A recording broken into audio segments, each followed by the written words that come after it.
तो guys welcome back again. आज हम डिस्कस करेंगे H3O पॉजिटिव मॉलिक्यूल की शेप, ज्योमेट्री एंड हाइब्रिडाइजेशन।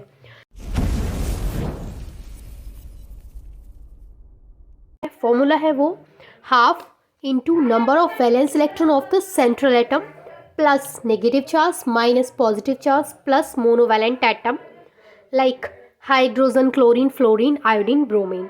मैं आपको थोड़ा सा इस फॉर्मूले को समझा देती हूँ ताकि आपको क्लियर हो जाए। तो देखिए, सबसे पहले लिखना है हाफ, उसके बाद उसमें इनटू करके लिखना है जो मॉलिक्यूल है उसमें जो सेंट्रल एटम है उसके जो लास्ट ऑर्बिटल के जो इलेक्ट्रॉन है उनको बोला जाता है वैलेंस इलेक्ट्रॉन। यानी किसी भी एटम के लास्ट ऑर्बिटल में जितने इलेक्ट्रॉन्स प्रेजेंट होते हैं उन इलेक्ट्रॉन्स को बोला जाता है वैलेंस इलेक्ट्रॉन। तो यहाँ पर मॉलिक्यूल है, उसका सेंट्रल एटम निकालना है। पहले सबसे पहले देखना है कि उसका सेंट्रल एटम कौन सा है, उसके बाद उस सेंट्रल एटम के लास्ट ऑर्बिटल के इलेक्ट्रॉन निकालने हैं और फिर उनको यहाँ पर इनटू करके लिखना है, यानी कि number of valence electron of the central atom plus negative charge.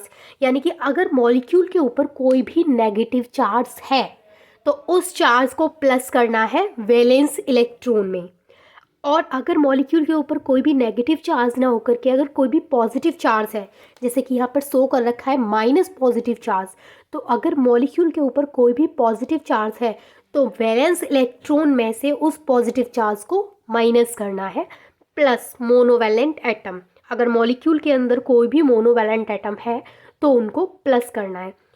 अब देखिए, हमें निकालना है H3O पॉजिटिव मॉलिक्यूल का हाइब्रिडाइजेशन निकालना है। तो सबसे पहले फॉर्मूला लगाएंगे हाफ इंटू, अब इसमें क्या करेंगे, number of valence electron of the central atom. तो यहाँ का जो सेंट्रल एटम है वो है ऑक्सीजन। तो ऑक्सीजन के वैलेंस इलेक्ट्रॉन होते हैं 6। तो यहाँ पर 6 नोट कर देंगे क्योंकि जो ऑक्सीजन होता है उसका एटॉमिक नंबर होता है 8। ठीक है, उसका एटॉमिक नंबर होता है 8 और इलेक्ट्रॉनिक कॉन्फ़िगरेशन करते हैं तो 2,6, यानी कि लास्ट ऑर्बिटल में कितने इलेक्ट्रॉन आए, 6। तो उनको जो 6 इलेक्ट्रॉन है उनको बोला जाएगा यहाँ पर वैलेंस इलेक्ट्रॉन।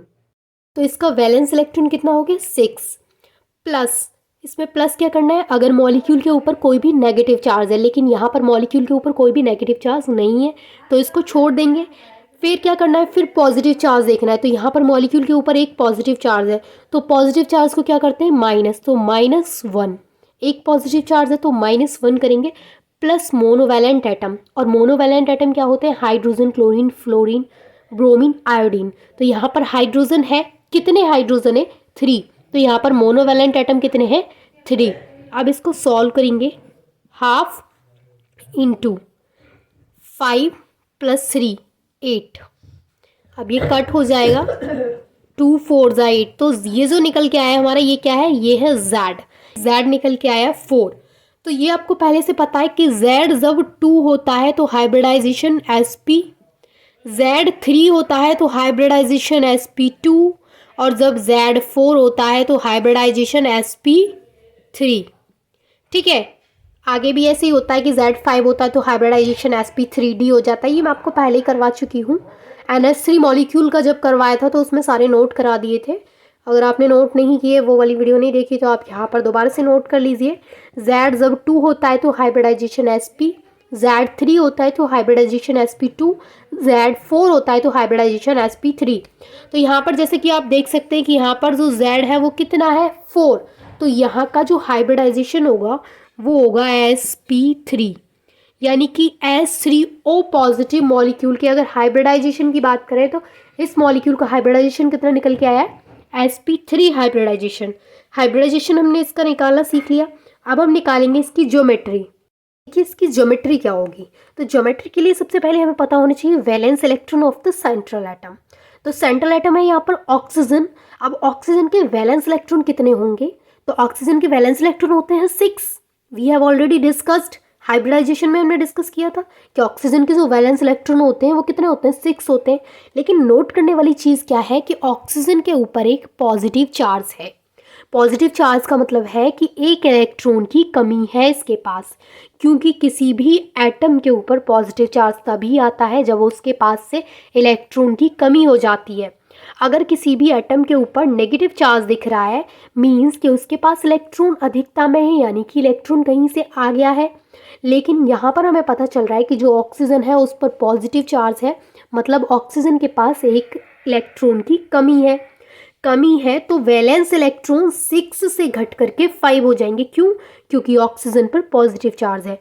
तो वैलेंस इलेक्ट्रॉन तो है 6 लेकिन एक पॉजिटिव चार्ज है तो उसको माइनस कर देंगे। तो वैलेंस इलेक्ट्रॉन कितने हो गए? 5। यानी कि ऑक्सीजन के अब H3O पॉजिटिव में जो वैलेंस इलेक्ट्रॉन है वो कितने हैं? वो है 5, क्योंकि ऑक्सीजन के ऊपर क्या है? एक पॉजिटिव चार्ज है। अब सेकेंड चीज़ हमें पता होनी चाहिए कि उसके पास कितने बॉन्ड पेयर हैं। तो बॉन्ड पेयर पता कैसे करेंगे? बॉन्ड पेयर पता कर लेंगे मॉलिक्यूल को देख करके। जैसे कि हमारे पास ये H3O पॉजिटिव का मॉलिक्यूल है तो हम पता कर लेंगे कि ऑक्सीजन ने कितने एटम्स के साथ बॉन्ड बना रखे हैं। तो यहाँ पर H3 यानी कि हाइड्रोजन 3 अटैच है ऑक्सीजन से। तो मीन्स कि जो ऑक्सीजन है उसने 3 हाइड्रोजन के साथ बॉन्ड बना रखे हैं, यानी कि ऑक्सीजन के पास जो बॉन्ड पेयर है वो 3 है। वैलेंस इलेक्ट्रॉन उसके 5 हैं, 6 थे लेकिन 5 क्यों हो गए? समझ गए ना आप? क्योंकि उसके ऊपर एक पॉजिटिव चार्ज है। बॉन्ड पेयर कितने हैं उसके? क्योंकि उसने 3 हाइड्रोजन के साथ बॉन्डिंग कर रखी है तो ऑक्सीजन जो है उसके पास बॉन्ड पेयर है 3। अब इसके लोन पेयर कैसे निकालेंगे? हमें वैलेंस इलेक्ट्रॉन पता है, हमें बॉन्ड पेयर पता है, तो उसके लोन पेयर निकालना वेरी इजी। लोन पेयर का फॉर्मूला होता है valence electron minus bond pair upon 2। तो यहाँ पर वैलेंस इलेक्ट्रॉन लिख दिए हमने 5 माइनस बॉन्ड पेयर 3 अपॉन 2।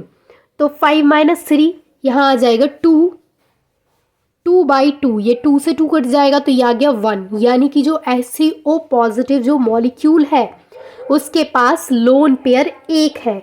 और एक लोन पेयर में कितने इलेक्ट्रॉन होते हैं? एक लोन पेयर में होते हैं 2 इलेक्ट्रॉन। आइए अब इसकी ज्योमेट्री ड्रॉ करते हैं। देखिए ये है हमारे पास ऑक्सीजन, और ऑक्सीजन ने 3 हाइड्रोजन के साथ बॉन्डिंग कर रखी है। यानी ऑक्सीजन के पास कितने हाइड्रोजन है? 3 हाइड्रोजन। ठीक है, ये हमारे पास ऑक्सीजन है और इसने 3 हाइड्रोजन के साथ बॉन्डिंग कर रखी है और इसके ऊपर एक लोन पेयर है और इसके ऊपर एक पॉजिटिव चार्ज है। तो ये हो गई इसकी ज्योमेट्री। ज्योमेट्री में क्या ड्रॉ करना होता है कि उसने कितने लोन पेयर बना रखे हैं, कितने बॉन्ड पेयर बना रखे हैं, और जो भी उसके ऊपर चार्ज है वो भी उसके ऊपर ही आ जाता है। तो इतना क्लियर हुआ कि इसकी ज्योमेट्री कैसे बनती है।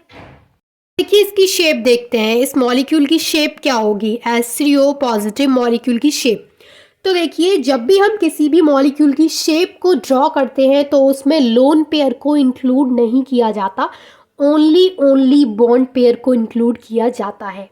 ठीक है, मैं यहाँ पर नोट कर देती हूँ, लोन पेयर से हमें कोई मतलब नहीं है, हमें सिर्फ मतलब है कि बॉन्ड पेयर कितने हैं मॉलिक्यूल के पास, यानी जो सेंट्रल एटम है उसके पास कितने बॉन्ड पेयर हैं। शेप में सिर्फ इस चीज़ से मतलब होता है, लोन पेयर कितने हैं डजंट मैटर।